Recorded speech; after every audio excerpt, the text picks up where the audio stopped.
call this meeting to order today, Tuesday, September 5th.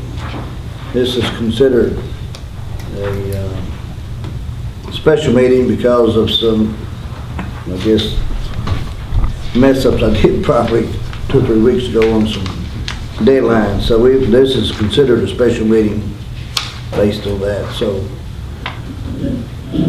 Raymond, you want to lead us in pledge? Yes, sir.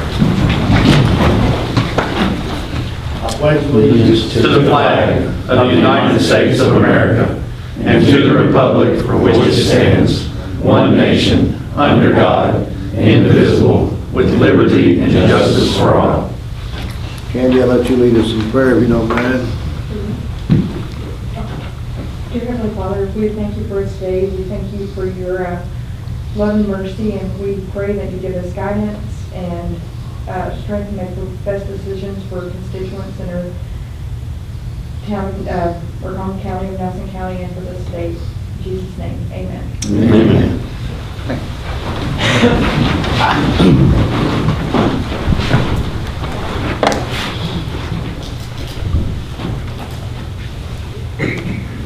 Close this off.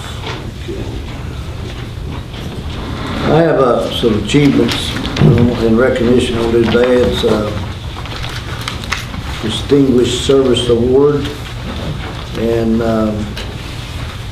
we've got 2, Matthew Hillard, Deputy Matthew Hillard, and Deputy Ryan White. And Mr. White's on here, is he? They did some outstanding work, and the sheriff and Brandon both recognized them and suggested that we try to give them some recognition. So you want to read, Brandon, you want to tell us what's going on here? On August 18th, at the address in District 5, Deputy Ryan White and Deputy Matthew Hillard were dispatched to a suicidal subject with a person that was having mental issues. The family said that he had a gun, he was threatening suicide, threatening to shoot anybody that came into the house. When they arrived on scene, the family was outside of the house. They were talking to the family. Out of one of them's view, they see the male subject come from the back side of the house. He was wearing a tight vest, multiple AR mags with armor-piercing rounds on them. He had another bag on him that had a bunch of AR rounds on it.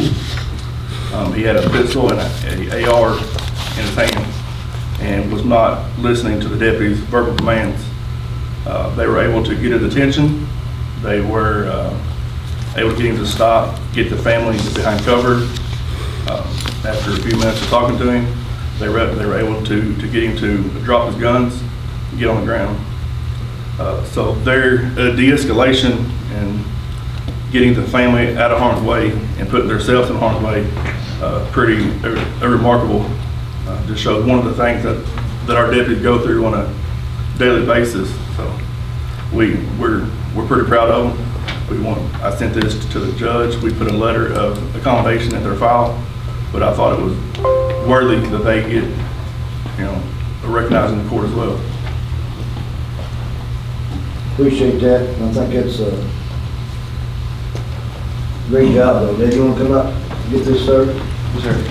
Raymond, you and Brandon, come up, please.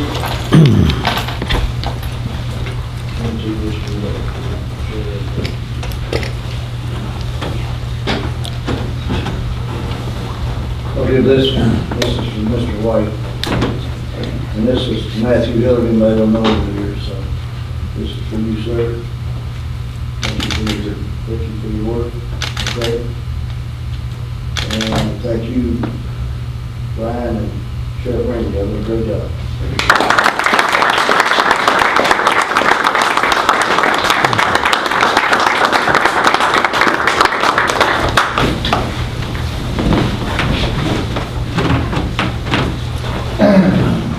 Next. We don't take enough time to celebrate good news. That's good.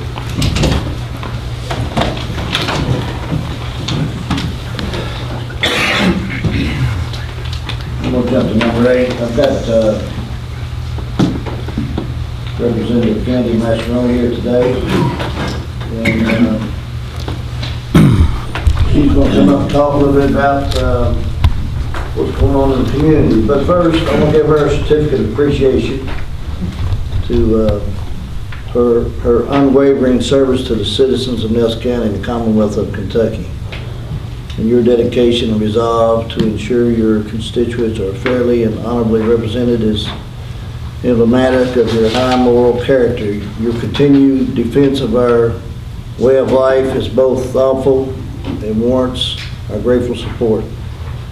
This certificate of appreciation is given to, if I can read here, convey our gratitude and acknowledge your selfless commitment and devotion to the service to Nelson County, So, I want to say a couple of things about Candy. I've been around her, about a year and a half or so, and I've known her before that, but she is, when her feet hit the ground, she worked up in Frankfurt. Now, we were not successful in defeating House Bill 5, but this girl here led the charge, and she just put a lot of hours in.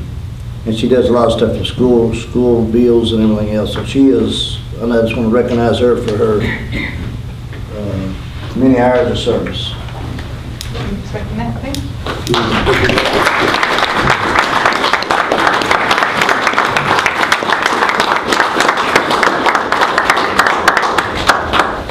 Good job.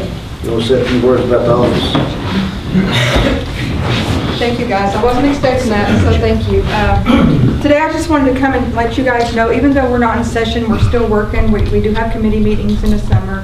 We're working on legislation that will probably come in effect next year. Some of those is the jail reform, which Justin's very aware of. Another program we have is constituent services. I want to let everybody know, for your constituents, if there's anything for state programs or any kind of help that we can offer, we have a great team up there in my office, and constituent service have a great team. So if there's any problems, any of your neighbors or communities with any kind of programs that has to do with state, we're available, and we would love to help. So everybody can pass my number out. Everybody has my cell phone. It's 502-510-1464. And again, I appreciate all the work the court's done. You guys are doing a fabulous job, so we appreciate you guys. So. Thank you.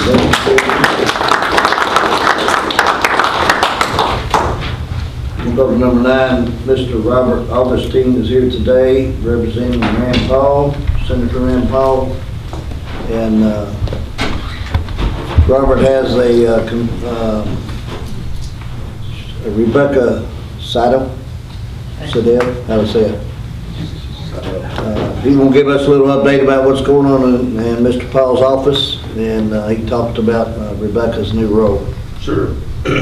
I'm Robert Augustine. I'm a field representative for Senator Rand Paul. I cover from Breckenridge County over to Bull County, and from Bull County down to, I guess, Hardin County now.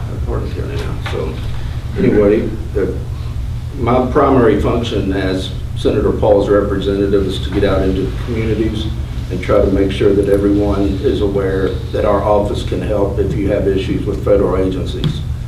For example, you have a fire, you're a veteran, you lost all your military records, your medals were destroyed, our office can actually help to replace those.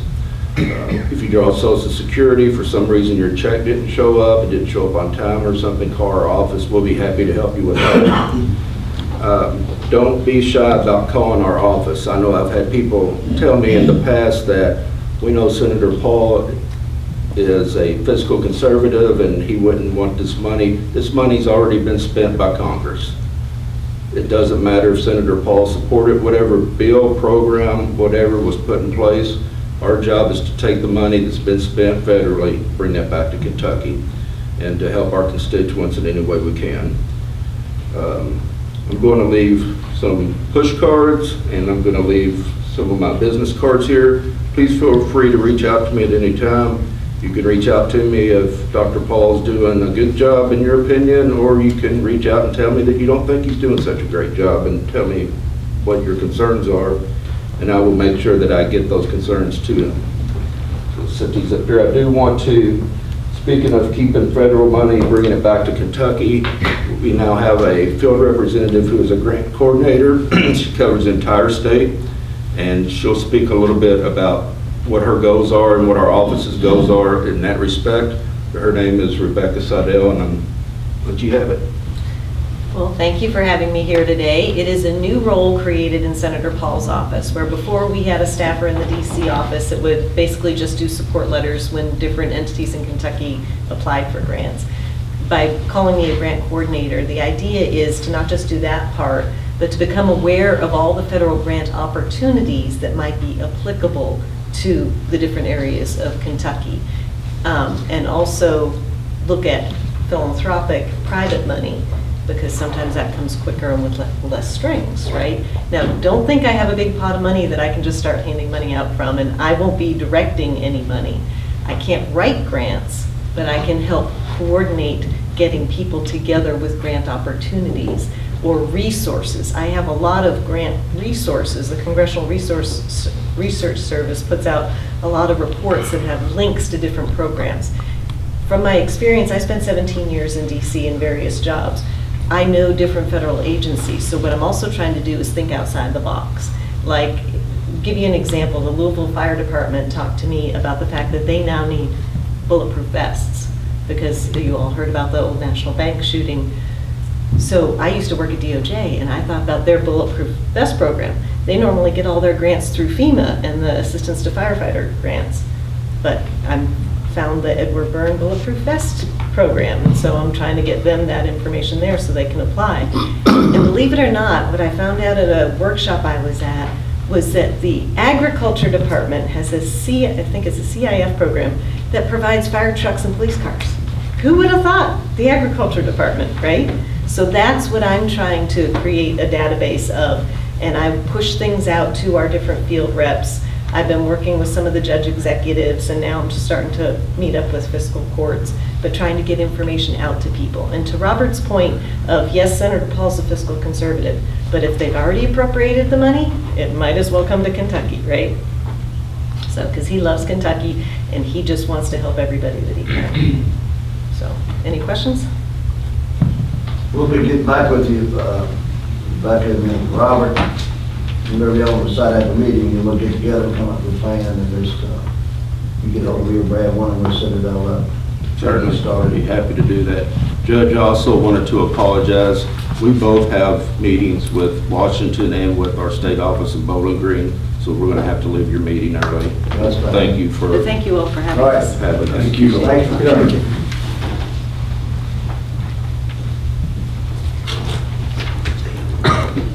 We'll do the approval next.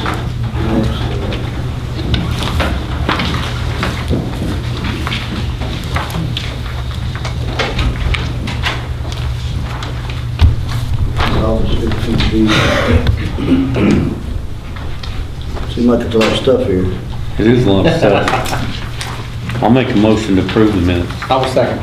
Motion to second by Adam. Any more discussion? All approved? Aye. Opposed? Motion carries.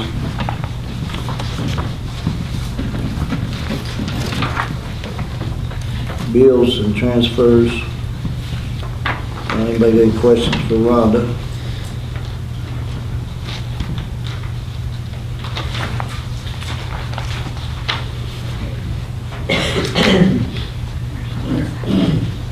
I've got one question for John.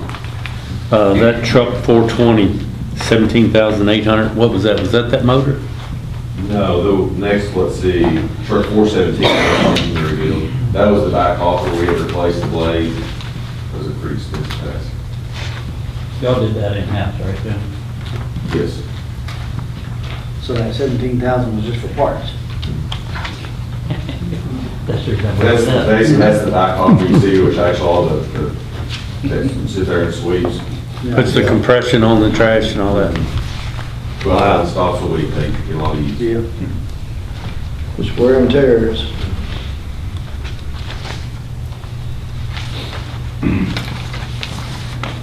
But they've had the garbage receipt taker. Their biggest, I think pretty much the last 3 months or 4 months in a row, y'all had the biggest months ever out in the landfill. At the landfill. As far as tonnage and numbers, so they've He'll get into that a little bit later. So they get a lot of usage. You got more houses and so on, so you got the garbage trucks.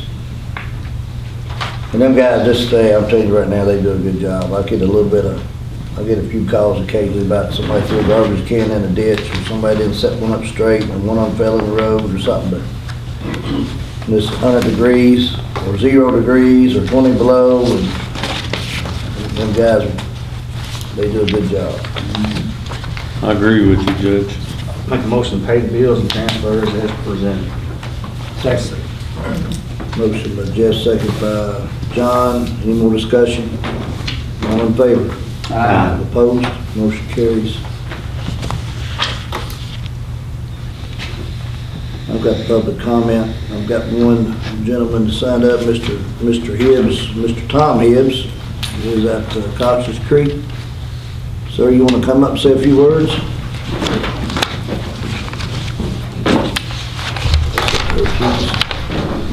Well, I'd just as soon do it from back there, but the only talk I hear is about lowering taxes. And the other side of that is keeping or improving essential services as our county grows. In the Cox's Creek area along Louisville Road, I know at least 51 developed lots that either have been sold or currently for sale. This area is becoming a suburb instead of just scattered farmhouses. When I was growing up here, the houses were scattered enough that hunting was a safe sport. I had a tractor fire. We timed it at 12 minutes after the call for the fire truck to arrive. That's not fast enough for a house or a barn fire. The paid firefighter said that was typical because of the structure of the mostly volunteer fire department and the paid firefighters starting off in Bardstown. Lower insurance rates resulting from better response times and more paid firefighters throughout the county might pay the whole cost of those improvements.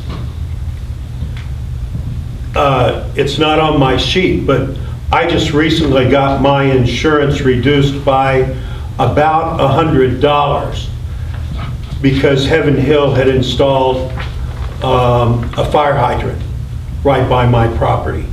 So I know it's true. I know insurance rates go down when response times go down. Do you know what the increase in the Sheriff's Department calls is? What about EMS calls? And I think as I'm listening here, you all get a lot of information. Do you know about fire calls? Do you know how many subdivision requests have been received by the Planning Commission? Do you know the extra cost of increased population costs in these areas? You should ask these questions before agreeing to lower taxes. Each family would get a benefit at a cost to them of a 6-pack of soda or beer a week, while the county services would lose tens of thousands or hundreds of thousands of dollars in their budgets. While the state doesn't think the richest of us in the Bourbon counties need to be taxed, we, the individual taxpayers, will need to make up the difference. I, for one, don't want to see essential services suffer. I would rather have us pay a little bit more each and get a lot in return. And of course, that's your job, is to look at that data and make sure that we don't lose services.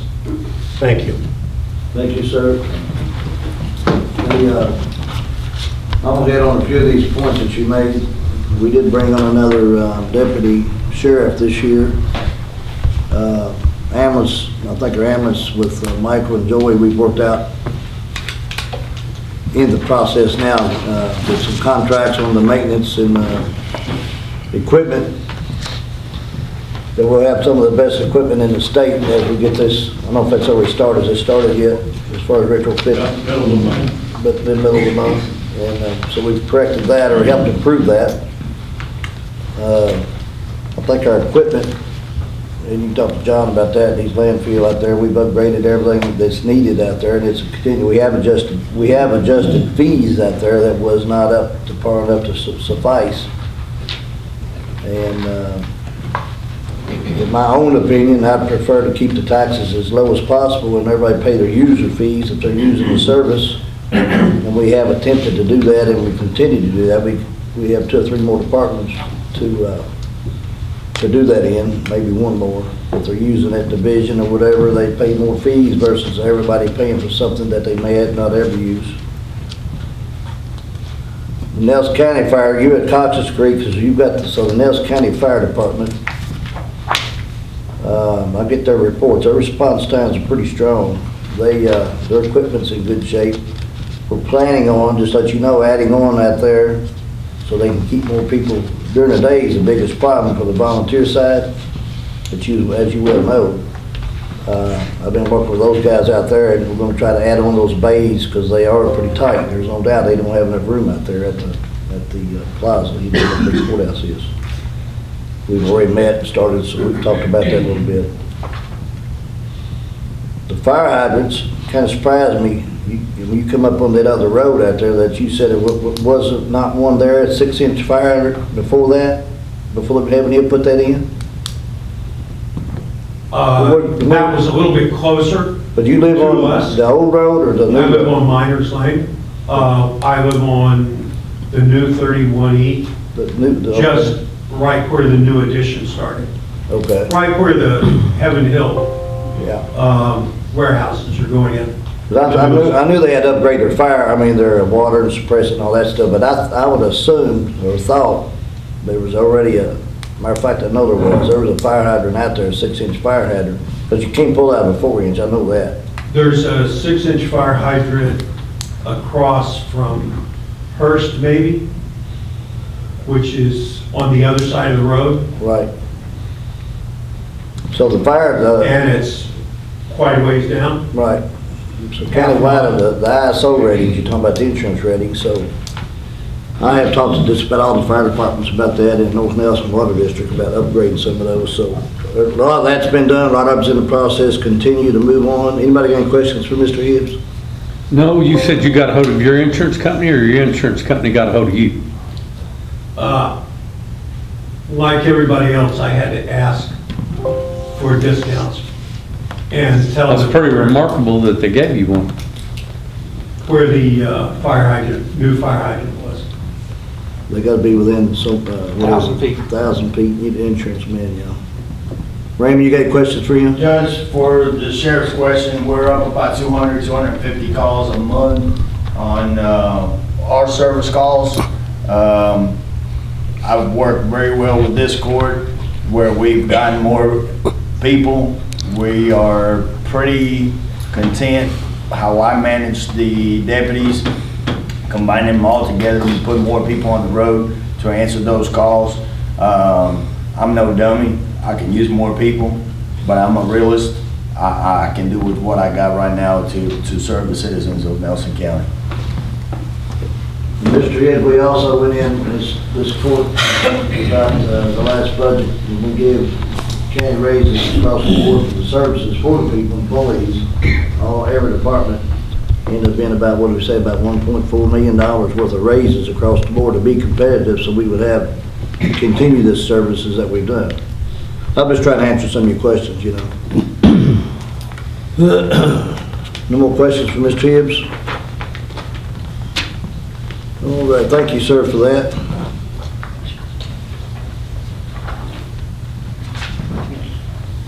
Conservation District, financial report. We're just gonna accept that as a matter of record. Rhonda, Correct. you'll see Yeah, no that. action to be taken other than matter of record. I'm sorry, No action to be taken. No action, just as a matter of record. everybody got that, any questions, they can, I'll just go out there and fuss at Miss Hundley and get she's gonna work this. So I'm gonna accept that as a matter of record. The sheriff's, local tax settlement. Do we have that? Kelly, we have to vote on this one, or is that a matter of record too? That's also a matter of record. That's his year-end settlement pending on it. Raymond's year end, and he asked, I think, Raymond, at the end, you gotta get down to actually zero, don't you? $0. It's gotta be, can't have a penny or 2 cents or nothing. And, We start with 0 and we end with 0. Yeah, and then there was one in there, one question, I think you talked around, they got that fixed, a bill, some kind of bill or something. That's correct. There was a bill for L&W that was misplaced, lost, and we ended up, we withhold about $5,000 to $10,000 at the end for those instances. We presented the court, I believe, with a $120,000 check here, excess fees. We withheld about $5,000, and we paid the bill, well, I think it was $4,800. I paid that off and turned the rest of the account. But you see, there was an excess over operating of $83,000. That's kind of misleading.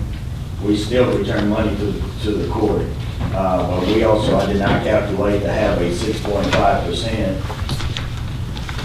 fee or increase in pay, so that's where some of that. So we gonna give that back or something? Was that? The 6.5, you gonna give it back? No. The guys are very happy with their pay right now. Anybody any questions for Raymond on this? Move on, thank you, Raymond. And the audit has been closed, that audit. The property tax rate 2023, didn't make any discussion on that. I'm proposing that my recommendation to the court is we go down 1 full point. We're at 13.7 today, go to 12.7. I'll send a letter out and explain the details. I've talked to some of you about it. Our budget's in good shape. I think the citizens out there are struggling with high interest rates and inflation. Hear it every day.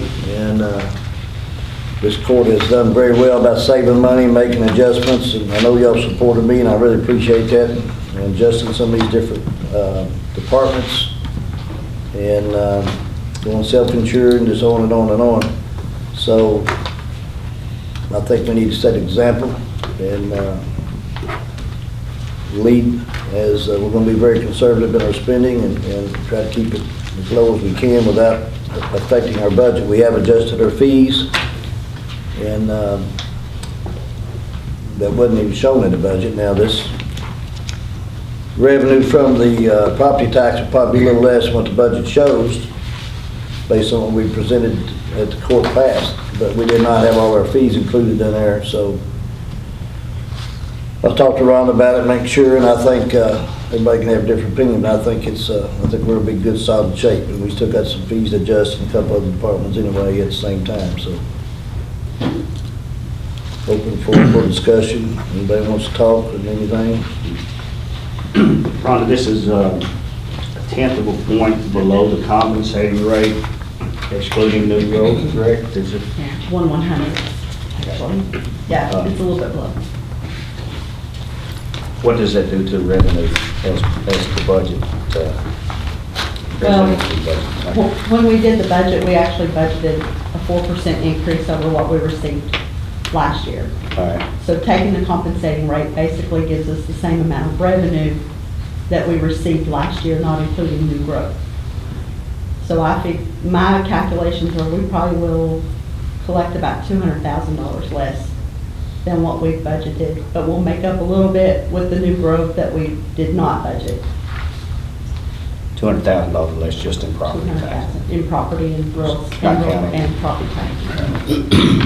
So from the prior year, I'm sorry, go ahead, finish yours. No, go ahead. So from the prior year, unexpected growth, do we know how much that brought in?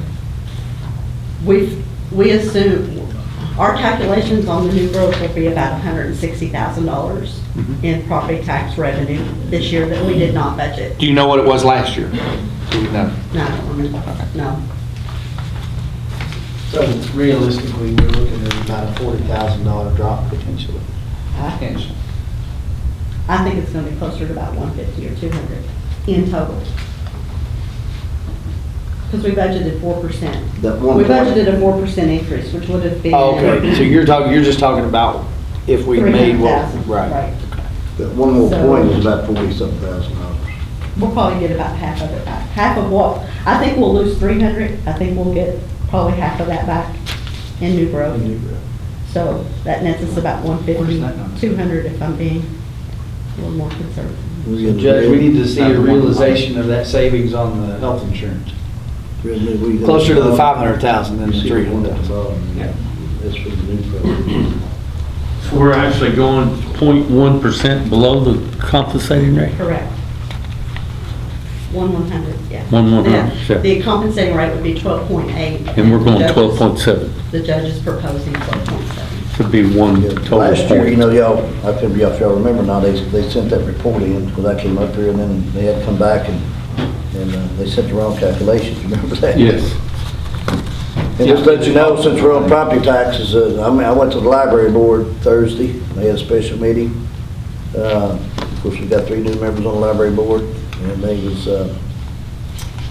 they really making some significant changes there, and the director, again, I'm not criticizing what they did in the past, but they're tightening their belts up, and they're going 1 point below their compensating rate also, the library board is, so they're trying to leave with that same mentality and expectations and live within their means, and so I don't know if they said that, the press, did they ever announce that? Yeah, they voted on it Thursday. Well, they sent y'all a report yet. Mike was not here, is he? No. Yeah, because their deadline's coming up, I guess, same as ours. Yeah. So they're going, I think it's 6.1, and 6.3 or 4 was their 4%. 6.1 was compensating rate, so they went to 6, they went below theirs also, library. Judge, we have not received anything from them, so we can add it to the tax bill accordingly. They did that Thursday, because they pushed the What I would holiday. say is, use the caution that in 5 years, House Bill 5 starts to deteriorate the income that we're going to get from the tax barrel, so.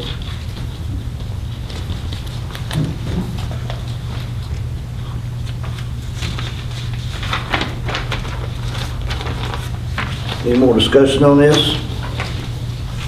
Have none. I would make a motion that we set the tax rate to 7.7. A motion from Adam, I second that. second by John. Any more discussion? All in favor? Opposed? Motion carries. Thank you, gentlemen. Judge, are we going to need a second reading on that for the tax Yes. bill purposes? Yes. Yeah. Are we going to have a? When's your deadline? When do you need it? Hopefully, by the middle of the month, so we can send it to our vendors so they can print the bills. We're also waiting on Nelson County School District to set their rate. They're our last individuals to set our Yeah. tax rate. So we meet, what's your We will do calendar? second reading on the 19th. 19th, we'll have a second Correct. reading? Correct. We'll get that to you on the 20th, so you be good with that? Let me check and I'll let you know. If we need to call a special meeting, let me know. We can zoom it in or whatever we have to do. Well, if they haven't even done theirs yet, they have to have a second reading also, correct? The school. They meet today, right? Yeah. I Yeah, they believe meet- today. Yeah. That is their agenda, tax bill. Yeah, then they could have a special meeting just because we all got them late. Rhonda, you tell us, we got all the numbers late. It was late getting. Yes, we them did. From the state, not from Yes. us, but, Yeah.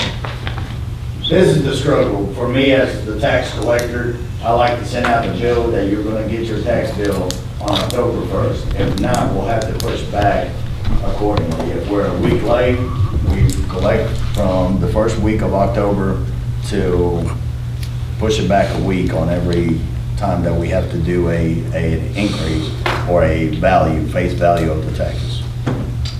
let me know, we'll work it out. Some, if it's people's out, we can do a Zoom, Yes, sir. Special meeting, because we need to get it pushed forward, so we don't hold everybody up. I will be out next week for the sheriff's conference. Okay.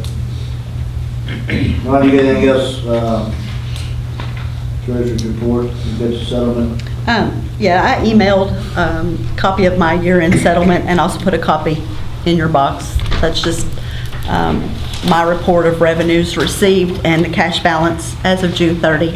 That is also submitted to the state and to the auditor. So I just ask that you would enter that as a matter of record. Sorry, yeah. Just a matter of record? no Matter of vote? pending audit. And if you have any questions, I No can vote, answer though, those. just a matter of No, record. just a matter of Any record. questions for Ron on that? Ron has done an excellent job, you do a lot of numbers, my head's swimming when I just see you doing it.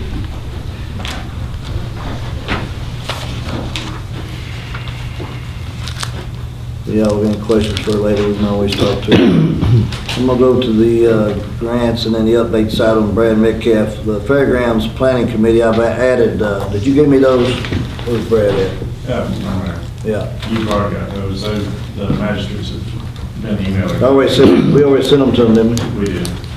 Who was it? The first one was Kate Corbett.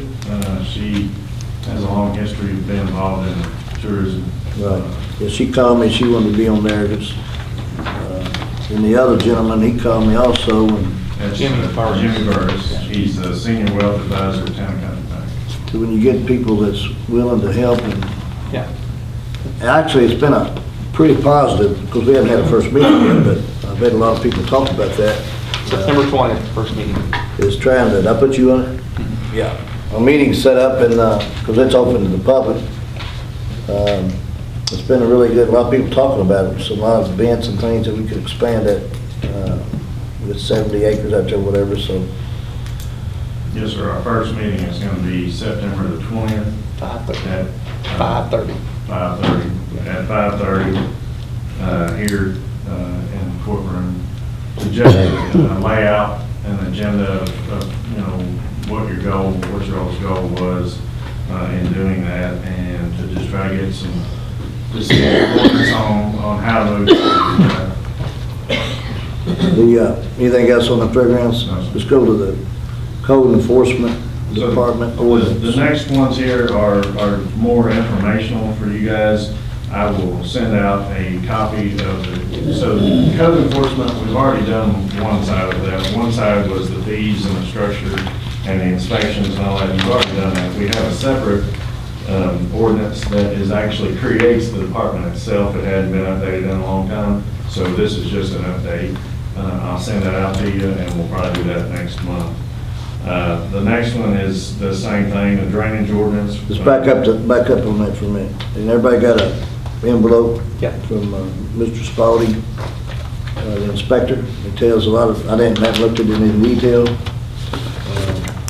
I will be bringing you some stuff back too on that also about some changes I'm gonna recommend in some of our inspections and how we're doing them and what we are doing, and then let y'all decide. I'll send you something probably on that here in a couple of weeks.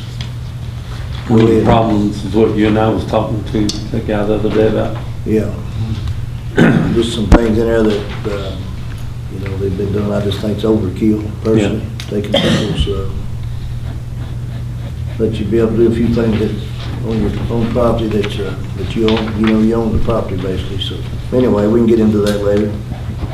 So we have Brad on drainage. Well, you're going to see this be a continuing report of, as we go through, we're trying to update every ordinance, every regulation, every ordinance that we have. A lot of these just haven't been looked at in 15, 20 years. So we're not making a lot of changes. It may look like a lot of changes, but most of them are just updates and removing things or removing language that we no longer need.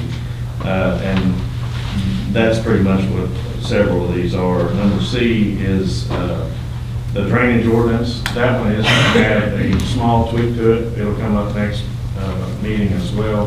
We're proposing to hold a small percentage of the encroachment permits for administration and for inspections. It's just never been done. That's what the city does. We're just trying to make ours be more in line with what the city does. We talking about the $500 you have to put up for a driveway entrance? Yes. You're saying keeping part of it? Yes. Like how much? That's to be determined. Yeah, the judge is going to put that. We're gonna bring it to you, see what y'all think. Logan and Brad, we all talked about something, maybe $50 or, well, you know, they've got to go out and inspect them and look, you know, and it's another fee that I've been talking about that, Should be paid by the people getting it. that you usually. That's what the city does. The city does the same thing. We put that in place about 20 years ago probably. Was you here, Rhonda, when we did that? It's before my time. Before you 20 years ago. And it's worked out really good, I think. Before your time. It's pretty fair, so, right before Brad's time too. I actually was going to propose it back in the day because we had people that was tearing up ditches and curbs and sidewalks and so on. Putting the wrong size culverts in. Yeah, so that's worked out really good, and then, Again, you got the gas, $3 a gallon, and trucks, equipment, so $50 in inspector's gotta go out and look at it. I mean, that's up for discussion, we just talked about it a little bit, and y'all decide what you wanna do. Go ahead, Brad. The next two, D and E, are, the first one is the ordinance outline ordinance. It's something that was done, created by DLG back in the 70s. The old ordinance, it's online, you can see it was written with a typewriter, so that shows you how old it is. We don't really use that anymore. We use more of a statutory framework for the ordinance layouts. So we're just proposing to repeal that after discussions with Chip. We'll actually treat it like an ordinance. It'll be a very simple ordinance that will just say it repeals the prior ordinance. The next one is the same thing, the premium pay ordinance. It was done during COVID to pay employees during COVID lockdown, so we don't need it anymore. So we're trying to just streamline ones that either we don't use or aren't necessary anymore.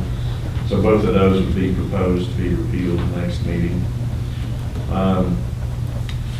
The one thing I don't have on here, I just want to update is the Washington County garbage contract. The last conversation that we had with the Washington County attorney, the Nelson County government and Washington County governments are in agreement, so they just want to. Can you talk about that, Brad, at this special meeting? It's not on the agenda, so I'm gonna do like Chip, I'm gonna get ahead of you. All right, that's fine. We'll bring it up next meeting.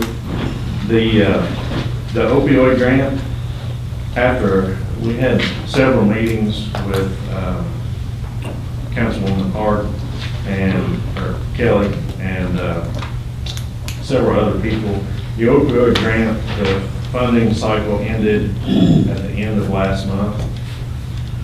We did not have enough time to put together a well thought out proposal for that cycle. They opened up a real short cycle. It was only like 3 weeks, I think. And we made a decision to wait until the next cycle, which is the first of the year, to put together a good proposal rather than trying to just shove something out just to get a grant request out. It was everybody was on board with waiting and just taking more time to get a better grant proposal put forward. So you'll see that in the next few months. Brad, that's for the money that the state controls, not That's the the money state. that comes automatically to the county. That's correct. Because they're gonna issue out grants based on their part of the settlement. Yes, and to get to a place where you can get high enough in the scoring system, you need to take that extra time. And we just felt it was better to wait instead of trying to put out something that was a little half-baked. That's all that I had, sir. Thank you. Justin, you want to talk about the jail? Yes, sir. Good morning, everybody. Good morning. Currently in-house, we have 138 inmates as of this morning. 43 of those are state. County numbers up, 95 is county. Generating $1,519.62 a day. From state inmates going to put us on par with about $550,000 in revenue for that, hopefully for this fiscal year. Circuit Court, 55 inmates, District Court, 34. Recidivism rate holding steady at 74%. Our average length of stay, of course, is 95 days for a felony, 123, and misdemeanor, 53. We're overpopulated by 34.29% facility-wide, males 25.53%, and females 150%. We're getting ready to pass over the 10,000 hour mark on inmate hours worked. So we are at 9,504 hours worked so far at $20 an hour. That's $190,000 and $190,080, and at $15 an hour, that's $142,560. So I look for this fiscal year that we are hopefully going to have $250,000 worth of labor savings in that as well. Talked about it last meeting, but our new video arraignment system we got with the grant, both of those are working well. We're conducting court in all different kinds of counties now, not having to transport people, so that's working awesome. We had a TXV valve failure on one of our HVAC units.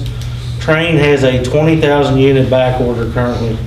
Right now, we have 5 12,000 BTU portable HVAC units running inside the facility to compensate for that while we're waiting on the part.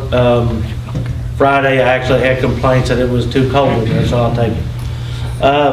Inmate work program, still working on maintaining county properties and nonprofit organizations. If you look to your back sheet, this is just a general week of kind of what our inmate crews do. And I'm not gonna go over everything, but clean dog pound, they move furniture.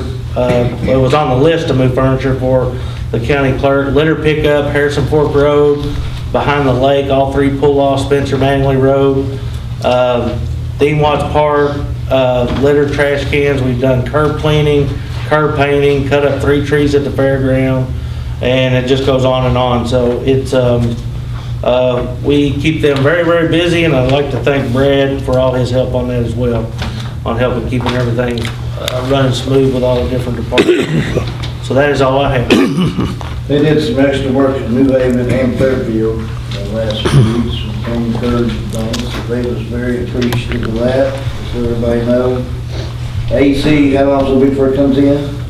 They said 2 weeks, 3 weeks ago. So, honestly, I do not have a time frame on that as of right now. And Justin, I meant to ask you this other day, the booking fees and housing fees. Yeah, the booking We fees. started that back up. Yeah, and I have 2 checks that we're getting ready to issue out here to the Fiscal Court on that, but it looks like if things go the way they're going, it looks like we're gonna have well over $100,000 to $200,000 worth of revenue from that. Because we actually do have a collection agency now going after the people that's not paying, so. That's another fee that we're gonna be getting that we wasn't getting. Yeah, so ultimate goal for the first year, it looks like we're gonna hit, it's 500,000, so. I'll tell you one thing too, that this inmates have done, because they're going out to Watts Park and, I guess every day, Brad. Depends on what's going on. Trying, when they got games and stuff, so we didn't hire anybody since we made that change in leadership out there. And then Tyler's bringing a part-time guy in the afternoons or whatever, helping drag fields, but the inmates going out there and help clean up every day, pick up garbage and all that, so it saved us a lot of money, really. And they're doing the same thing at the animal shelter, and we're gonna try to get that up to 5 days a week if possible. So because they needed another person to clean them out there, really, but I told them we're not gonna, I'm not hiring anybody, so we're sending them out there too, so that's worked out pretty good. So if you got any special projects anywhere you see, need, Bloomfield, anywhere, let us know. Chaplain, we was in Chaplain the other day, and that turned out really good, so. But it's working really good, it's gotten better and better and better. Thank you, Justin. All right, thank you, Brad. John, do you have something? That's all right, I'll catch you later. All right, thank you. Thanks, gentlemen. Sean, dispatch report. Not much in dispatch. I gave all the magistrates and the judge a copy of our NCIC documentation. That's our federal system that we run in dispatch whenever we have vehicles. If you look at it, it's broken down by station, what each station runs, and that's just 1 month worth of numbers. Every time we run a plate or anything like that, it gets documented in the system. Anytime we get paperwork from the court, EPOs, DVOs, that kind of stuff, all that's put into that system. We just had our NCIC and IT security audit done for that. We passed both of those. Kim, who is our TAC, Terminal Agency Coordinator, and then Linda Klosterman and Marcia Keaton, our assistant tax. They work diligently to make sure that all those files are kept up every day, every month. We submit those to the state, and then they come and audit them to make sure that we are in compliance. And happy to say that we're very much in compliance with those. And got one going to the academy starting next Sunday. She'll be gone for 4 weeks, and then I have another one slated for the academy in October as soon as the other one gets back. So that'll give us 11 full-time certified dispatchers at that point. And then I'll be out at a certified manager's certification program in Virginia next week. Those two, are they replacements or are they new hires above which already lose somebody? They've been in training for about, one's been in training for 6 months with us, and our typical training is about 6 months, and the other one's been in training for about 3 months now. We had some full-time spots open, so they're gonna be replacing those spots. No questions for Sean? Thank you, Sean. EMS report, Michael? No report for this meeting, sir. We'll provide that at the next meeting. All the August financial reports are not in yet, so. Before the next meeting, so you can get with me, I'm gonna go over all that. Yes, sir. Those, tiers that we looked at, all right, see if we can get that finalized, please. So are you gonna do the MEA and the fire report? Just one informational item for the court. The Safe Haven baby box came in and was installed last week at Bardstown Fire Department Station 1. We want to thank Keith Willett and Todd Willett for doing the installation of pretty detailed job, so they neat, looks good. If you guys can get by the fire department and take a look at that, it's a pretty welcomed item for the community. Richie is Richie Torres. Richie, yeah. Which fire department is it? Bardstown, Station 1, Arch Pendergrass Way off 245. You can just ride through the front, you'll see it right there in the front wall. I'll give you some pictures, keep that. I got it. That's all I have. Yeah, they sent some pictures there. Thank you, Joe. Recreation report, Brad. Okay, so what's going on at the park? We just got fall baseball and soccer, so just typical stuff that you know, for the fall. One of the things we did mention, or to mention to you, we did make the second round of funding for our grant application for that walking trail. You know, it kind of goes down in the woods, so still playing that game of hurry up and wait with that. In addition, we've gotten 2 AEDs donated, right? No, we bought? Okay, we're going to stick out there at the park, and we'll find 2 locations for it. It'll be at the concession stand. What's the AED stand for? Joe? I'm an engineer. It's important. Yeah. Very important that we get them out there. It is, you gotta make sure people know how to use it too. Question. Out at Dean White Park, it seems like there's very few garbage cans. I see the dumpsters, but in the areas where the spectators and the parents are, there was, every one of the gates had garbage by them. Okay, I'll just have to look. I don't, I'll look up This for looks it. like we used some garbage cans, and I know garbage cans are a pain in the butt, because then somebody's gotta go and empty them, but Oh, about that. it's easier to empty them than it is to pick up the garbage. Correct. I'll check it out. Thank you.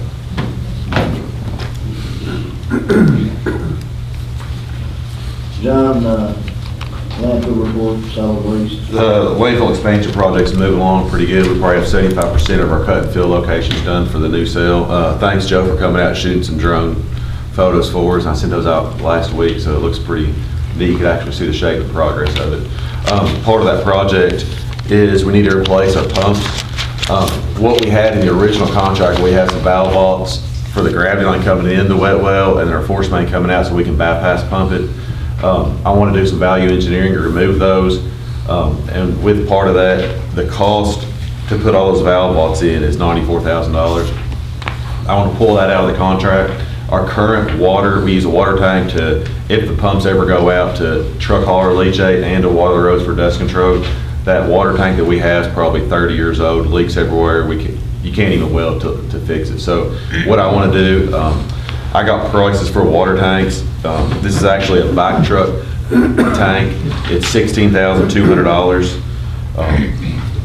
I would like to purchase that and remove the $94,000 valve vaults that we have, and then if we ever have issues down the road, we'll use that tank to truck hauler leachate, and we could use it for watering the roads and everything else we use the water tank for. So it's kind of killing 2 birds with 1 stone. Replace our tank that we have, and value engineer on our design part of it, and get rid of that. So We'll save about $76,000 by doing this. I don't know if everybody understands the process when you put in sewer lines.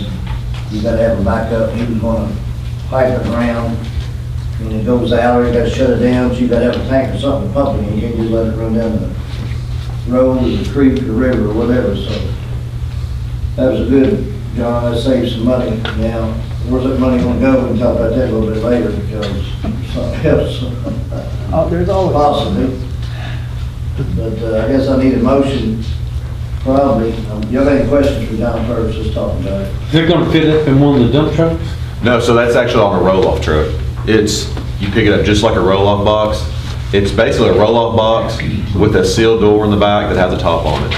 I don't know if you've seen our water tank that we have out there now. It's pretty much identical to that. We're gonna put a quick connect in the back of it, so it have that our trash pump, our 3-inch pump, hooks up right to that, and it has a valve on it. Open that valve up, pump it up in the truck, shut that valve, and then haul it to our leachate ponds in the front. Where do you get the water out of, a fire hydrant? We can. We have water. I don't know if you remember back when we did our force main project at town, we put extended the 6-inch fire, or the water line to the landfill, and we put a fire hydrant there. So we have two options. We're gonna do dust control for water. We have a fire hydrant there. Also, we have an overflow basin there that's filled up with the rainwater that we could pump out of that too. What's the disadvantages of this over your original? So the disadvantages, say if we get a lot of flow in these pumps over the weekend, we gotta have somebody come in on the weekend. But really, these pumps, so we're using our existing wet well, what we have right now. We're gonna have to remove those pumps and put our new pumps back in. That might take a week or two, so we'll have to have somebody show up on the weekends. I don't really see any long-term disadvantages. With this, all this is doing is having a temporary pump to pump from our gravity lines coming into our force main. We're just gonna have to pump it from there to our truck and then truck haul it. So hopefully these new pumps, shouldn't have to have issues to pump and haul down the road. This is the tank you're talking about? No, okay, so I had two different tanks on there. I priced. That one says 60,000. That was about 65,000. Okay. If you look at the very first picture, it looks just like a roll-off box. That's the one I want, that's the one I want to get. So I see the wheels on there. I mean, you just move it around, or is it rolls on? No, this is it's on a roll-off truck. It's on a truck. If you look at the bottom rails, it's set up just like a roll-off truck. We could use any of our 3 roll-off trucks, or actually 4 roll-off trucks to use to haul that, so.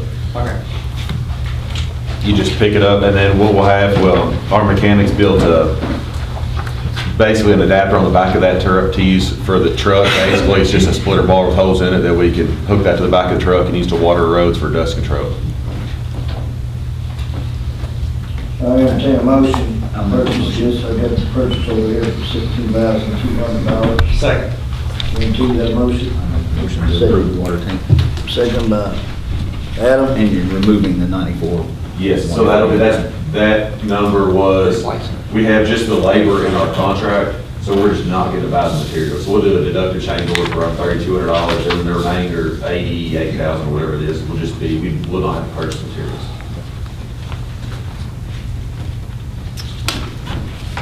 What's the change order in the contract? Let's do this separate motion. You get that first motion on here, just a purchase. So you need a motion to change the... No, I don't want that yet, I just want this motion. You already did it, right? Correct. Second, all in favor? Aye. Any discussion? Motion's approved, and then You need a motion to change the contract. the contract, can you do that internally? Or we have to have a motion on that? I think the language says in there we can adjust it. We can adjust it, yes. I don't think. So with this, we are buying materials for this, so We were already buying. Yes, we were already buying them, so Yeah. we're just not gonna have to buy them. And the labor to install is around $3,300, $3,300. We'll do a deductive change order for that. I think our contract allowed us to do that. Yes. So we don't need a motion to do that. That's what makes you clear, everybody clear. All right, anybody else got any questions for John on that part?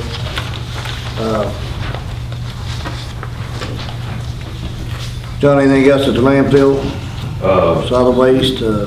That's it. With the landfill expansion projects, it's moving along really nicely. Hopefully, we're gonna get everything wrapped up.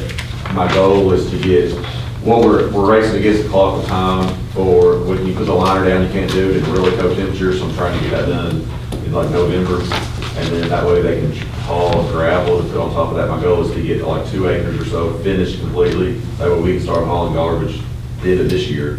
And then the weather takes the rest of the winter. All Well, you've had some good dry weather for sure. Weather's been really good so far. You look at the next 6 weeks, you got a little rain this week, but yeah. All right, That's all I had. thank you, John. Brad, we're gonna talk about the road department. Okay, I'll do my report first.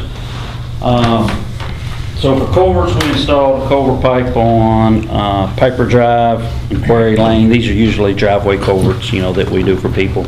Asphalt patching, Tejon Road. There's a big culvert down there, Jeff, you know about that culvert. We had to patch over top of it. Had a little dip there to make it safe. Downs Lane, we had to come out and do some shouldering on it with asphalt. Patch a section on Woodlawn Road. Adam, that's that section down there where we put those gabions that we discussed. Patch those little curves on Tom Greer Road that we mentioned as well. And then 2 sections on Timber Trails. Repaired curb box on Blankenrod, and then tree removals, you know, Tom Greer Road, W.T. Thompson, Murray's Run Road, Leo Croom. Campground, we had a huge one night fell, took 8 loads to get that out the next day. And then Whiteside, same thing, just some random trees that fell. Bush hogs are currently in District 1, should be finishing up round 4 this week. We did get our used dump truck that we had discussed, and got it back so far. You know, I always, anytime we get a piece of used equipment, we go through it completely. So it's not hit the road yet, he'll maintenance it and all that stuff, but it looks like a really good truck. Yes, sir. Yes, sir. So that's it on the regular report. As far as paving, we'll start with District 1 first. District 1 had a balance, and so something I discussed with Keith was using his balance of unallocated money, and he picked 2 roads, Price Creek Lane, at a cost of $10,203, and a portion of Ritchie Lane. What we did is he had about $35,000 remaining, so we took whatever he had left and just put it towards Ritchie Lane to go as far as he could with it. So it'll go to the back. To Keith, it almost gets to W.T. Thompson, not quite to there. So that would give his balance almost down to 0, you know, once we do those 2. So I would need a motion for those 2 particular roads to be added to District 1's list. I'll make that motion. Motion from Keith, second from Jeff, all in favor, any more discussion? Those, all in favor? All opposed, motion carries. At Ritchie Lane. Yeah, that's it. How many more? How many length is this? 6? 0.6, I think altogether it's 1.9-ish. So if you wanted to finish it out. It'd be another $100,000. Yeah. Now, Judge and I talked about that, you know, it is tough sometimes when you do partial roads, but the reality of it is, we don't have enough funds. You drive back that, when you drive back through there, Keith, from the front to the back, does it need to be wedged, is any breaks anywhere? No, the back part, Keith and I went and rode it, the back part's what needs it. I don't know what, it's probably just over the years, we've never kind of addressed it, Keith, I don't know. I mean, it's the first time. We need to get that water line done before we do anything to the front of it, anyway. Right. Okay, so District 3, got something unique for you guys. Again, MT had some unallocated funds. What I'm requesting, there's a road, Thompson Dones Lane. Actually, that was approved in Fiscal Court orders of June 15, 2021. I'd held off doing that road because there was a gentleman back there logging. And I was trying to get him done before we paved. That's something else we'll have to talk about when we get into that drainage ordinance. That's where those encroachment permits come into play. Now, I was trying to hold off to let that gentleman get done logging. In retrospect, looking at it, that was probably a mistake on my part. Because now what you see is, I need another $11,548 just due to increase in asphalt costs. That's the reason, if I attached some information for you guys on that, when that PO was issued, it was right $75 a ton. Now we're sitting at 96 2 years later. That's where you guys paving, that's how quick it's kind of gotten out of hand on us, but as far as costs. But MT has the money. He'll still be holding a balance even after we do that. So I would need a motion to provide what I'll call supplemental to that original PO of $11,548. The motion from MT. Second by Adam. Any more discussion? All in favor? Aye. Opposed, motion carries. That's it. That's it, sir. Thank you.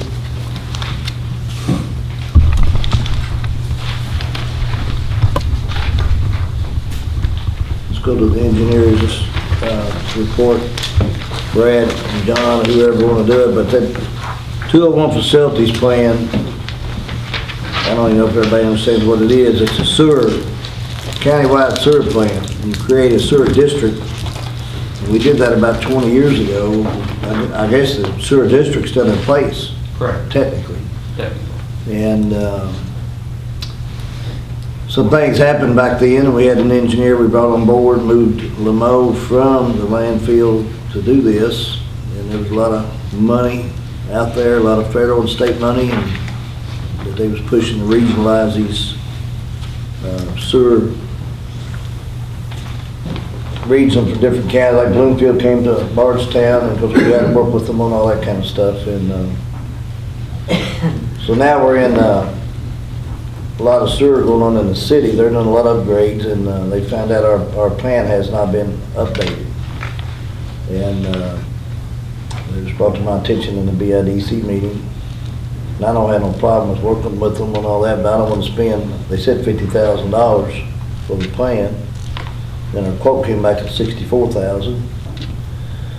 And that's where we do have the money that we could use if we want to do some, transferring or whatever out of that money that John saved on that pipe. So there's enough money to do that without changing really a budget. You have to do I guess, internal transfer, whatever you want to call it.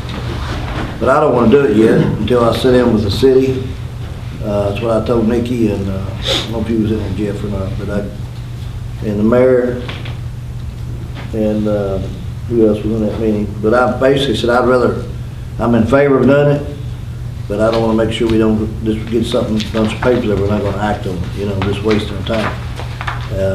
Because you talk about putting master meters in, you may create sewer districts like North Nelson Water District, or just there's a vision there that I think the county's going to need. Like Mr. Hibbs said, you get these subdivisions, things going in, and of course, if you got sewer, you get a lot more houses on a lot smaller piece of property, and so you're not destroying as much farmland. So you know what sewer does in some places. So, Brad, you want to get into that a little bit more? The language? I'll make it quick. So this was the last report we did in 2004. I'm in sideways. Other way. Whoever's got to think it is. I didn't do it, but at any rate, so it'll be an update to this plan. What it really starts to focus on is how we're going to get sewers from the places we think we're going to grow in.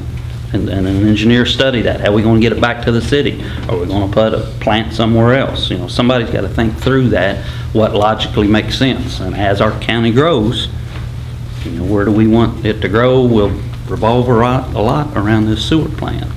So it's an update to this, is what it is. I reached out to the gentleman that had done that. He's changed companies now.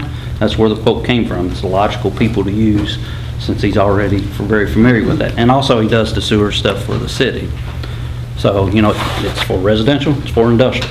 And you guys, that's one of the hot topics. If you heard, go to Lincoln Trail, some people went over there last 2 weeks ago, and the lack of housing and the lack of affordable housing. So, it's just common sense. Anybody that's want to do some development, you get 3 lots per acre, or you basically get 1 per acre if you don't have sewer, 7/10, 8/10.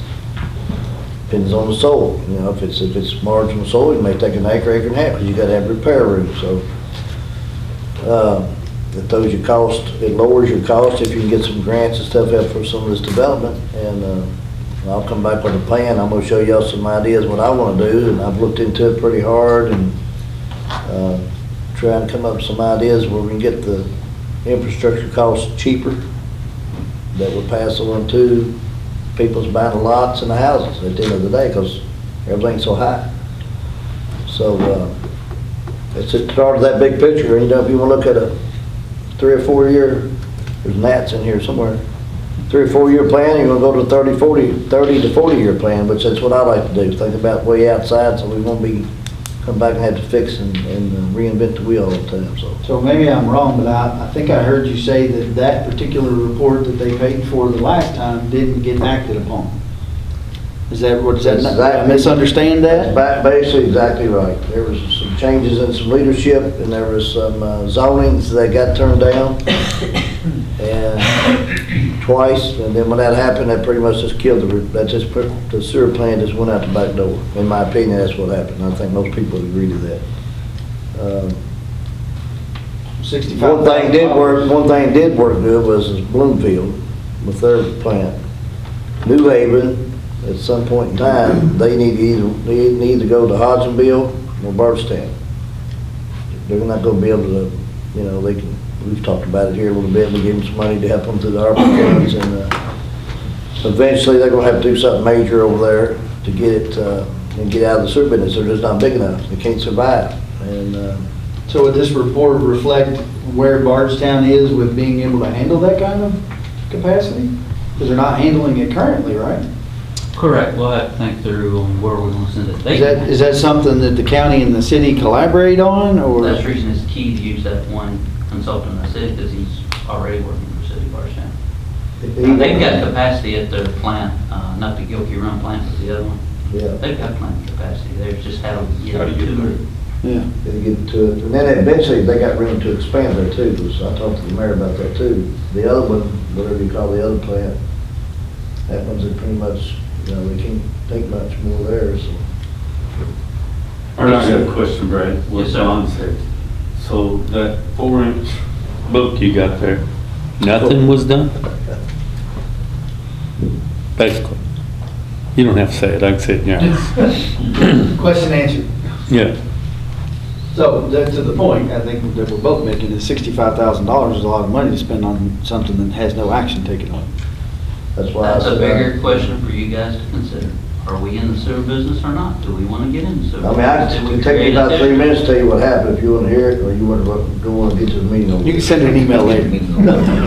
Hey, that's the reason it is a hard decision to make. Now, if you guys want to grow, let me tell you, it's tied to sewer. And grow, you know what I mean by industrial, residential. The pump station's a big thing, and you get the drainage, you don't have natural fall everywhere, you gotta have pump stations, and engineers, they hate pump stations and force mains, because there's so much to take care of. But if you go up and down the hills and hollers, you cannot get deep enough to get everything on gravity, it's just physically impossible. Right, the gravity flows toward Louisville right now, correct? On the sewer system? At Delaney's, it breaks and starts going north, correct? Yeah, but there's nothing from that point this way, nothing. What do you mean nothing? I mean, no flow. It's all gravity flow that way. It'd be like Timmy said, hefty pumps and pump stations and lagoons and maybe 2 or 3 sets of lagoons. That's what your $60,000 will pay for. Yeah. Parcel. Well, Timmy, you was talking about affordable housing in that too. When you hook up the sewer, it just jacks that lot up. It don't go down. Basically get 3 lots per acre versus 1. Are you saying the price of the lot goes up? I think so. Because you got sewer? Yeah, sewer I'd give more for a lot that had sewer than a lot that didn't have sewer. Well, that's what I say, it's going to be, I think, creative in how you get it there. I mean, I don't even know what the impact fees cost now, and then they charge on the city, I don't even know what it is. It depends on the ground, you know, Yeah, yeah, it's yeah. marginal, it just, But I'm like, y'all, something's gonna have to happen if we do wanna grow, if we want anything. And it starts with spending the money on this report. and I don't think you want to. First step. My view is, when you say grow, and I know Keith, you said that, I've talked to a lot of people, do you want to continue to grow? Right. And be like a Louisville, or do you want this moderate growth? If you graduate about, 1,000, 1,200 kids a year in 4 high schools here? And our kids, grandkids, do you want them to go to New York and get a job, you want to stay here and live, and then as we all die off, you know, but you got to have some growth to maintain that. I sure don't want Nelson County to be like, E-Town over there, the 9-lane road with 6-inch concrete curbs in about 9 different locations. Man. But to Brad's point, if we're looking at any kind of industrial growth, this has to be done. It's just that simple. You can't can't plan without someone. Will that report cover like the cost of it as well, or just the, Yeah. what they think we should do? No, it'll have options on it. I don't have this one email, I'm sorry, but it'll have We're gonna get the next different one. projects, different options, they call it, you know, probable cost of these particular options. Bloomfield was in it back in the day, so the reason I was cautious on saying, we didn't act on it, Bloomfield did. Yeah, so there was some action on it. But there may be something similar, Tim already did on it, We were in- North Nelson sewer district, I don't know how that'll The work. reason we was involved in Bloomfield helped them is, they had to go through a lot of county right away.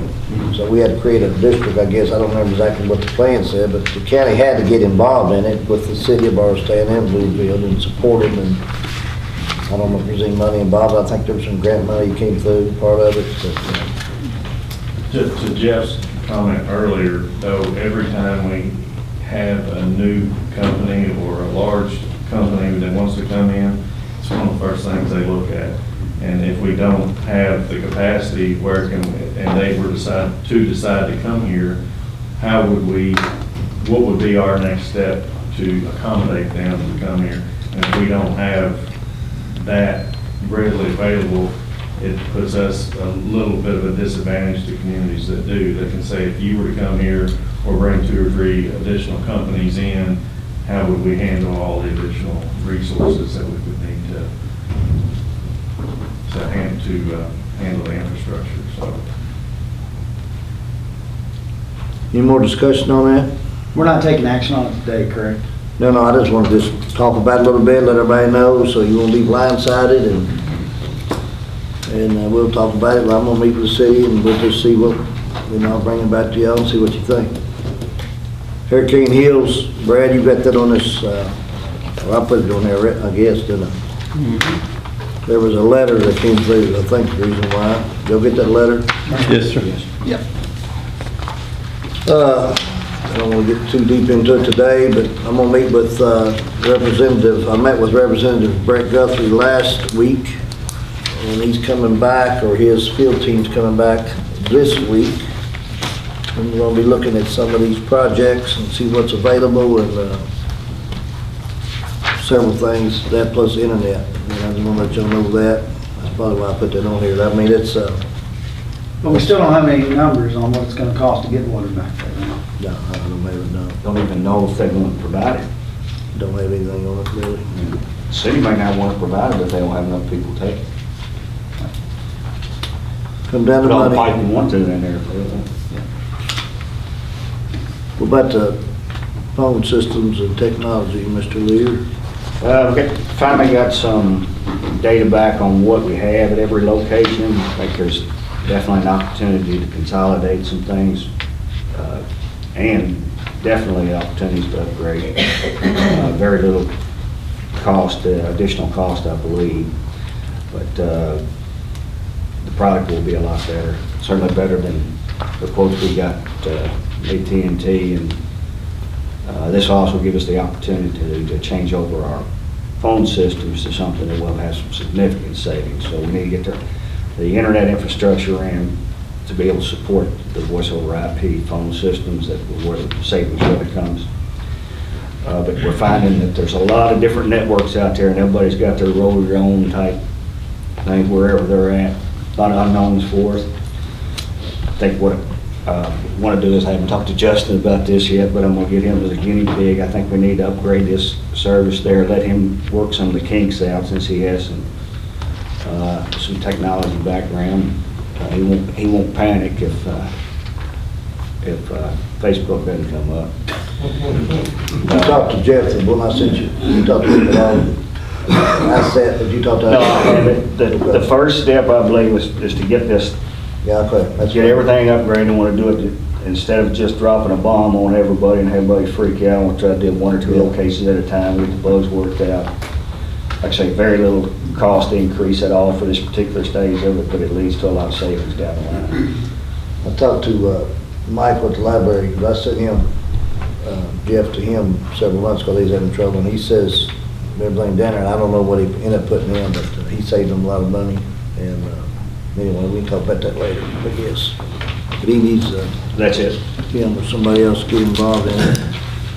I need it quick up here.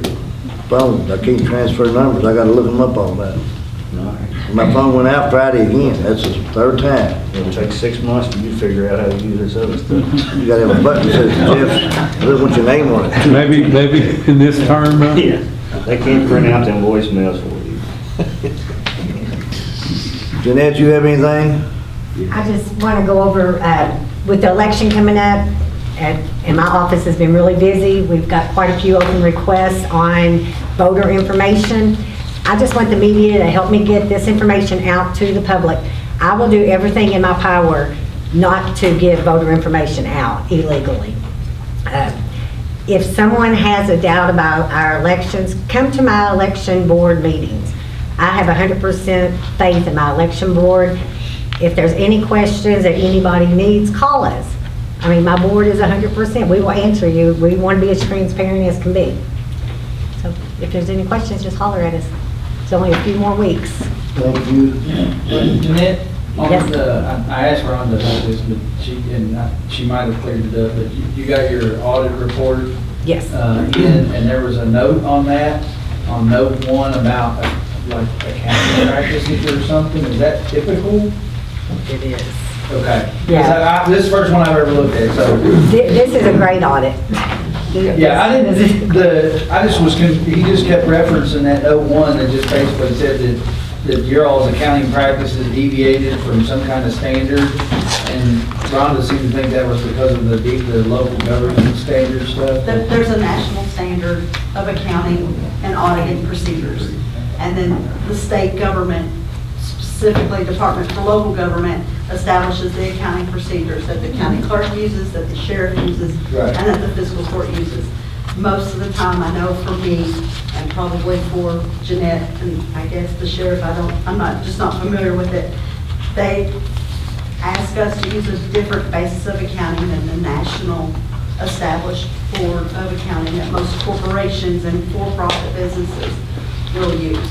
They ask us to use the basis of accounting that's called regulatory basis, which for the reader of our financial statements, that's meant to make those statements easier to read, make more sense to you than if it was done on the national level, or the national standard would be for like a basic corporation, because we're not a corporation. Our revenues and expenses need to be presented differently than what you might see. But for the sake of the general population, that note is not untypical of your. It is not correct. It's just normal. It's not correct. And the national standard requires that if you're not following the national standard, they have to put that note in your financial statements to say you're not following that, you're following another standard established by your state. I just want people to understand that we're not hiding anything in your audit. It's just normal that your all's is different than what they see on a regular There'll be a basis. notice in Wednesday on September 6th paper, and if anybody wants to come and look at our audit in full, it's available in the office. It'll also be available online at the state auditor's Correct. website. It did look, I saw it, I read it. As a matter of record, I need to bring that up. I didn't bring that one up, did I? No, you did not. Yeah. So I'm gonna do it I now. think it's down, it's under your report I've got it, yeah. on the agenda. Okay, yes. So I just want to bring, anybody wants to any questions on it, it's just a matter of record, I don't need a motion on that, I don't think. So, yeah, same way on the sheriff, I think we talked about that before, I had it at the bottom, so if y'all got any questions, and make a look at it in public, it's all public record. Raymond, on sheriff report? Two things, and I'll try to stay under a minute. First of all, I would like to compliment the court for recognizing our guys. And law enforcement, we have a burnout rate of 5 to 8 years, and I think that right there boosted their morale to keep doing the job that they're doing and being recognized, not only at the sheriff's office level, but in fiscal court. Second, on the position that was added back in May, I will have a report at the next meeting, which will really open your eyes on how much drugs come into our county and what we have done to fight that battle. 5 to 8 years, that's just the history of it. Police force, 8 years. 5 to 8 usually is the burnout rate. Basically, it's just a morale thing, just to keep the guys and gals that are in this profession, and I would say more than that, EMS and the first responder field, to be honest with you. Yeah. And I would go even further. There's people that don't want to go out and work at the landfill, but we have guys that are out there tipping the trash cans and smelling everybody's trash. Some are smellier than others, but it's nice to recognize our folks. Right. Thank you, Raymond. Danielle's not here. Mr. McKay, you have a report? And no report, Judge. Magistrates, John? I have nothing, Chair. Jeff? I have nothing. MT? No report. Adam? I have had 3 calls/comments on the health insurance. Who is the primary contact if they've got questions? Carol. Carol. Can we make sure that the employees know and just remind them of that? The comments I had was about what to do when they come across a vendor that's out of network, and how to get them added. I know we talked about that, so just, it might be a good idea if we remind the employees if they're have a question or have an issue, this is how we add someone to the network, or we get a question answered. We'll do that. They were told that. I'm sure they were, but maybe just remind them, because it's not important to you until it happens. I'm with you. Yeah. Anything else? No, sir. Keith? None.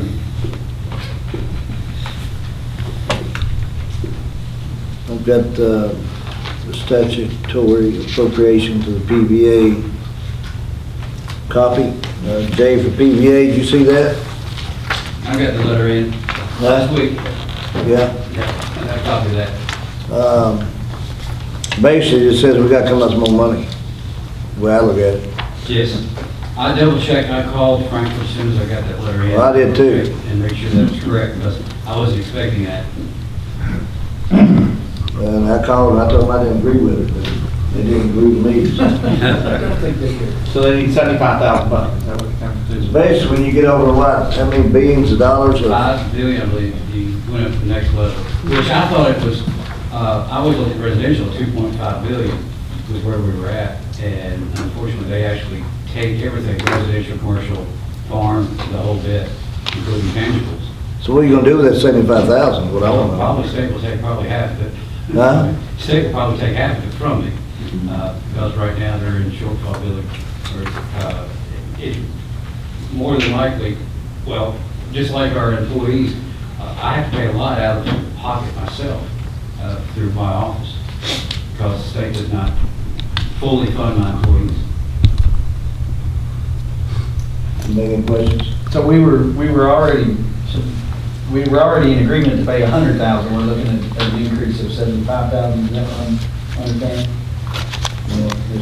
It's a statutory appropriation. We're required, Not we agreement. required 100,000 we knew about. Now we're going up to Because 75,000. maintain the office, I guess the overhead, I can get that big. So what action do you need on that? We need a motion to pay that or no? It's just a matter of record, I think, again. I haven't seen the budget. You haven't seen that one? No. That's it.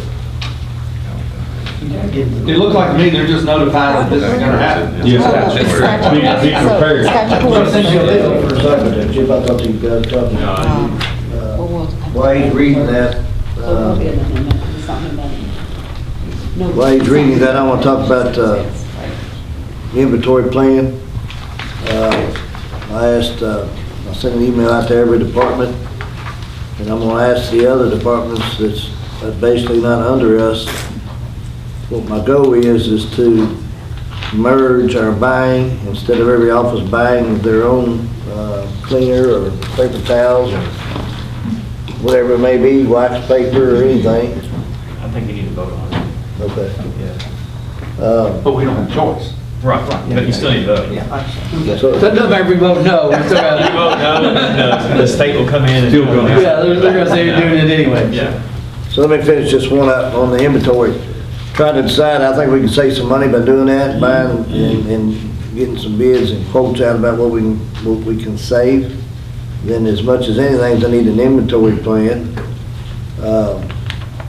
And I've been advised, I've been talking to some other judges and things about controlling our inventory. We'll know where it's going and who's got it, and did it, make sure it didn't go to somebody's farm like happened in a neighboring county.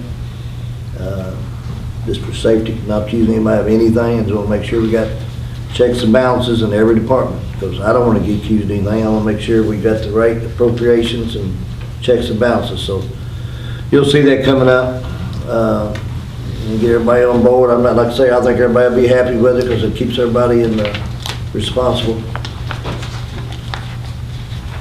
So Mr. Chip says we have to have a motion to accept this. You need a motion to add, I guess, $75,000 to The annual appropriation. $75 increase. You want to read that for me at the bottom? You can make a motion. Are we reading this part right here? Yeah, read that. Just read this right here. It'd be good, I think. Chip, can we accept that as a matter of record, and then next meeting, we can just do a budget amendment or budget transfer to accommodate that? That's fine. Would you rather do that, Rhonda? Either way. Because you got to do a budget amendment? It won't be a budget amendment, it will have to be a transfer from reserves. Yeah. Because it's an expense. As far as Yeah, there goes that money we saved on the water. I make a motion that we accept the statutory appropriation for PPA as a matter of record. I'll second. Motion by Jess, second by Adam. All, any more discussion? All in favor? Opposed? Motion carries.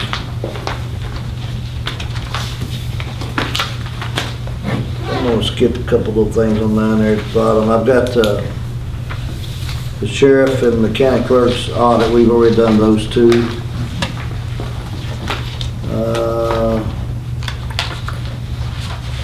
We will not be meeting tomorrow like I previously had suggested, just because of our meeting today. So make sure everybody's clear on that, the media and everybody knows that.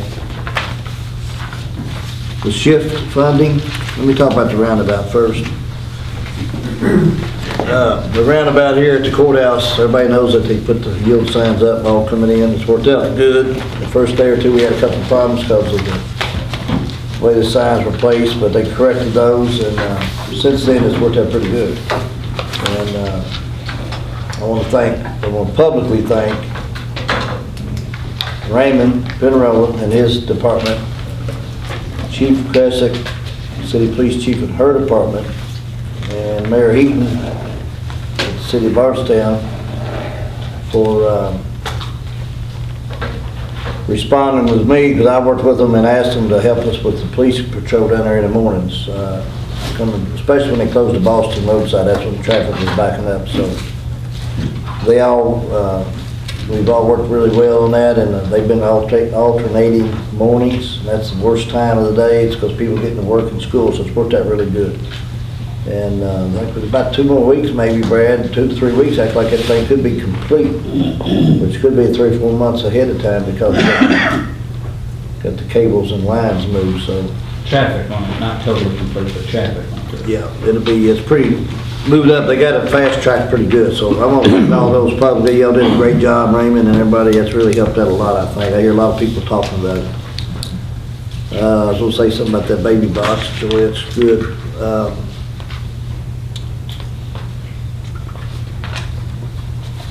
Shift funding.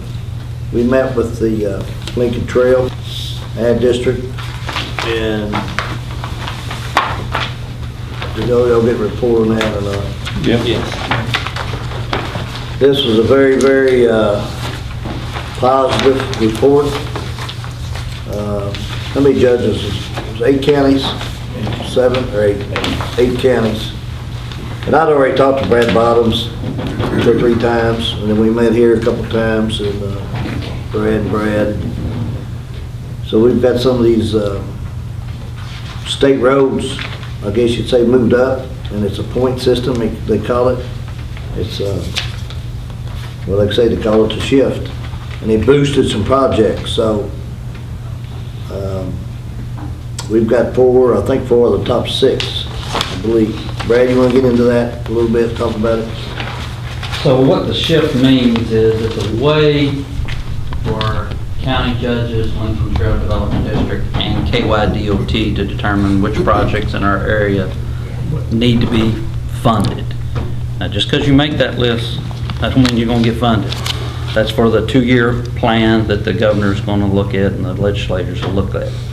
And from there, it'll go where it goes. So these are big-time projects, like one, for instance, will be, and I don't have that list in front of me, but one could be,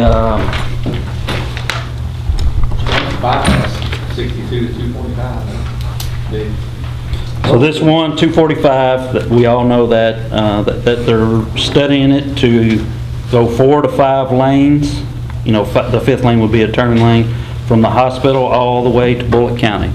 That's the top score in the entire district that they look at. Happy Hollow Road, that's always down to Jim Beam. Correct. The next one. Why you got 2 districts, ours is District 4 and that's District, what is it, 5? District 5. And they, so our state people work with their state people to get it pushed all the way to Jim Beam. The reason that's so important, you guys know this water line, you hear me talking about coming in from Louisville, I need those set plans to know where to put the water line. So we've really leaned on them to try to get that. Now, these take long time projects, gentlemen. So you're talking 2 to 4 to 6 years sometimes before you see fruition come about, but you got to start somewhere. The second one on the list was US 150 from Bluegrass Parkway to Nelson County line. That one we all know about. There's the drawing right there of it. That's what that's talking about. So that's just what you're saying in this is, please continue the funding. You're asking the legislators to continue the funding on Far it. right, you get those scores, boosting scores, when you get up in the 50s, and especially 60s, that means they're going to be pushed quicker. Of course, it could be stupid at your legislators and senators and everybody working on that behind the scenes too. So go ahead, Brad. This new route between 62 and 245, that's what we all call this inner bypass. Or, they continue to try to get right away, empty, it starts there at the trailer park basically, kicks out on to Templin, and then right across from Withrow Creek. That's a big time project, but that's moving along. They're trying to get right away figured out. That project's going to be started, I think those are going to be started in the summer, maybe spring. They're buying right away now, but some of them are going to be in some challenges, so that's condemned until we get it settled. And then the last one that I probably hit, Judge, unless you want me to cover them all, is a new route we're considering.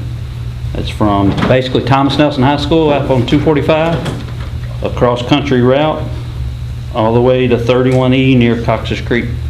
It's 509 out there, right? Isn't that the road we're tying in? And at the same time, the judge has been pushing that they should go on and study what we'll call the south leg of that. It's going from 245 at Thomas Nelson and go south and tie into Bluegrass Parkway. Now that gets really, really expensive from a construction standpoint, but we've asked them would they not, while they're into it, design it, engineer it, that we've been told that'll take 2 years. And their engineer, actually, the state engineers want to design, get us through the design phase of it. They're suggesting move it up also. There's just a lot of pieces of this one. It's $86 million. And then Brad will show them probably here in a few weeks when our next proposal is coming back around the Bluegrass on the north side. You'd have a true ring road around Barstown at that point. That would be another, what, 40 million, I think. But we moved some money around on some of these off some of these projects. I know, John, you want to get the, we did bring that up, and then Candy about the, what you call it? S-curve.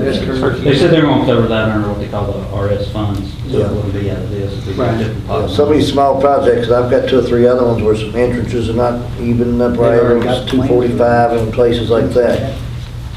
So, I guess the reason I want to bring this up, Brad, you got anything you want to talk about too, and all the judges there was very supportive of us over here. They know. I told them, hell, we got 48,000 people. They got 10, 12, 15. And, I think we should be on the high side. They got bypasses there? Yeah. Plus, we're the closest to Louisville. You got people moving out of Louisville. Mount Washington is at capacity, so they're moving into Nelson County. So So we gotta be ready for all that. So he's talking about this sewer and these roads and the northern quarter is just, there's just no doubt that's where the growth's gonna be at. That's just common sense. And, Well, the thing to note on this sheet is there's over $300 million worth of projects in there, and we have almost 40% of ours, and they're all at the top. We have $140-some million, and we got 7 other, the judge got 7 other judges and county engineers to agree to put our projects at the top, and that's just, I don't know, it's kind of unheard of, but we do have a lot of needs. Well, it's our time. I mean, it's our time. yeah, we just want people working on it. And then we're gonna meet with, some people in Frankfurt here too. So there's just a lot of projects that I'm assuming there's a state ranking system as well? That's what This is part So, of. yeah, but that's for our region, right? Right, the state. So where does that, is it all done regionally, or is there one for the whole state as well? Where do we rank So on that? everybody comes and just work out your region. Oh, okay, so it is And then it just, goes to legislators, and then they decide, okay, how much money's gonna be put in the plan, the next 2-year plan. So, all these and are how it listed. divides out based on Right. that. So John, I'll answer that a little bit differently than Brad did. So this is what we used to do at the state level. We would get this entire list for all 120 counties. Then you would decide how big your appropriation is going to be for that budget cycle. And then you had to go in and you looked at those scoring. If you'd have each legislator puts in, a senator and a representative puts in their request for their county. That's where these come in. So ours are pushed to the top. Anything above 50 gets you in a good range of meeting the criteria that the budget director is going to set. So anything above a 50 has a pretty good shot of getting included. Now, there's a lot of other considerations they take in as well, but you have, say, $250 million, and you have to figure out how you're going to put that money. So some are ready for construction, so you're going to have a $25 million in this one. Some of them are just for design. It may only be for a couple million. But like we said, they're trying to get all these because you have a 2, a 6, and a 10-year road plan.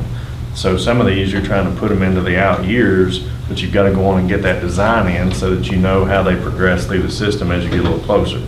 So that's why the scoring is so important and why the boosting is so important, because you can put 20 points of boost in a project and it can push you up considerably, and you can see what it does to our scores, so. I got one more project I want to tell you all about, because this one's unique, not unique.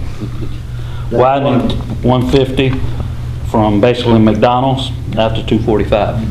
And they'll have sidewalks to be, it's kind of the connectivity of getting folks out that way. it's never been a high priority that I've No, but we need those sidewalks desperately. Yeah, and to be honest with you, city's already working on that with some other grants and whatnot. Yeah, I want to work with the city on that. That's a high priority for them, so I feel like we need to support them on that. As you go out there, you got those 2 other subdivisions, one going out, that's going to cross more traffic too. Only one road on there, they just want to take that, what's that one we meeting on Thursday? They want to take that off. Yeah, right. Special meeting, Judge. Can't talk We're about going to put that somewhere else, but I wouldn't let them do it, Keith. Special meeting. I wouldn't let them do it. Thank you. All right, anybody got anything else? I think I'm done. I entertain a motion to adjourn. By John, second by MT. All in favor? Opposed, motion carries. Meeting is adjourned. So gotta do this. Thank everybody for your time.